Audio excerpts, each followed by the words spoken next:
그리고 공적인 활동이 전반적으로 못됐다. 그리고 처벌이 솜방망이에 그치고 있다. 이렇게 생각합니다. 백화점의 특약 매입 거래라는 거 알고 계십니까? 예. 이것이 지금 백화점의 순매출액이 한 20조 가까이 되고요. 순이익이 굉장히 증가를 했습니다. 그동안에. 그런데 백화점의 거래 관행이 특약 매입 방식으로 70%가 진행되는 거 알고 계시죠? 예, 그죠? 그리고 이제 임대가 한 21.7% 되고, 그리고 직매입이 한 9% 됩니다. 이게 외국에 없는 제도죠. 그죠? 특약 매입이라는 방식이 없죠? 외국도 뭐 일부는 있습니다, 그냥. 없습니다, 실제로. 그래서 이거는 갑의 우월적 주의를 통한 부당이익을 취한 것으로 그렇게 보입니다. 이걸 줄여야 되겠다는 것이 공정거래위원회의 공식적인 입장이었죠. 예, 기본 생각입니다. 예. 그런데 지금 후퇴했죠? 아니요, 그런 건 아닙니다.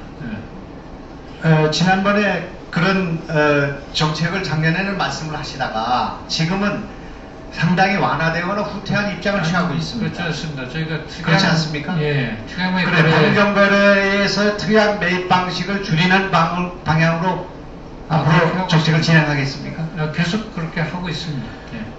올해의 대통령의 규제 완화 행보에 편승해서 백화점 업계 반발의 공정의 정책 추진에 대한 의지가 약화된 것으로 지금 우리를 보고 있는데 그렇지 않습니까? 그렇지 않고요. 알겠습니다. 저희가 어느 그것을 70%, 50%, 예. 40% 이렇게 낮춰주시기 바랍니다. 점진적으로요.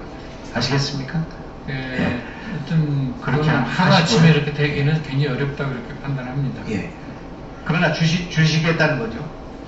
예, 그러니까 줄이는 쪽으로 계속 저희가 감시를 하고 이렇게 해나가고 있습니다. 롯데마트, 이마트를 포함한 대기업, 대형마트의 부당성 심사 지침을 제정했죠. 우리 국장님.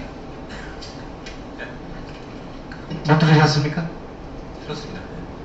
납품 피해 방지를 위해서 기본 장려금을 없애는 부당성 심사 지침을 제정했죠. 공정위가. 네, 맞습니다. 그죠?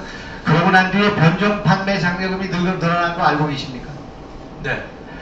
기본 장려금 이외에 성과 장려금, 신제품 입점 장려금, 입점비죠. 진열 장려금, 판촉 장려금, 기타 장려금 이런 것들이 생기게 됐죠. 네. 이게 편법이라고 생각하죠. 새로 생긴 건 아니고요. 원래 있었는데 그쪽으로 많이 가는 걸로 알고 있습니다. 예, 그래서 이런 식으로 해서 가게 됐는데 이거는 그 지침에 예외조항을 넣은 거하고 관련이 있죠, 그죠? 그렇지 않습니까? 예외 조항이라기보다요. 예외조항에 성과와 관련된 판매 촉진과 관련된 장려금을 인정할 수 있도록 되어 있습니다. 예, 그렇게 한 것이 이런 변종 장려금을 낳게 됐죠, 그죠? 기본 장려금을 없앤 취지가 반감되거나 없어진 거죠. 그렇죠? 그대로 지금 이걸 유지할 생각입니까? 개선할 방법. 원래 취지대로 판매 장려금을 그렇게 하려면 예외조항의 범위를 명확히 해야 되고요. 그 다음에 예외조항 내용의 시기, 횟수, 액수, 항목 등을 구체적으로 규정하는 것이 필요하다. 이렇게 생각하는데 공정거래위원장님 어떻게 생각하십니까? 예, 풍선효과 문제를 지난번에 납품업체 간담회를 하는데 그런 얘기를 하더라고요. 그래서 제가 이 내용을 쭉 보니까 부당성 심사팀 작년 10월에 만들었습니다. 그리고 금년 3, 4월에 연간. 예, 그래서 예외조항 때문에 이런 편법 변종 장려금이 생기고 있기 때문에 이것을 구체적으로 또 이것을 개정해야 된다. 이거에 대해서 동의하시네 이런 말씀. 네, 뭐 개정도 개정이지만 우선 기본적으로 저희가 금년 초에 연간 기본 계약을 체결했는데 중간에 이렇게 변경이 됐다고 그러면은 이건 저희 대중유통법 위반입니다. 그렇기 때문에 이번에 가서 확인을 다시 할 겁니다. 해서 좀 보고해 주시기 바랍니다. 예. 홈쇼핑이 있죠.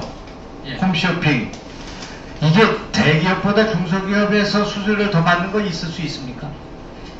그래서 홈쇼핑의 수수료 정책이 하여튼 브랜드 인증이 많이 팔리냐 이런 홈쇼핑이 수백에서 수천억씩 6개 회사가 다 흑자를 내고 있거든요.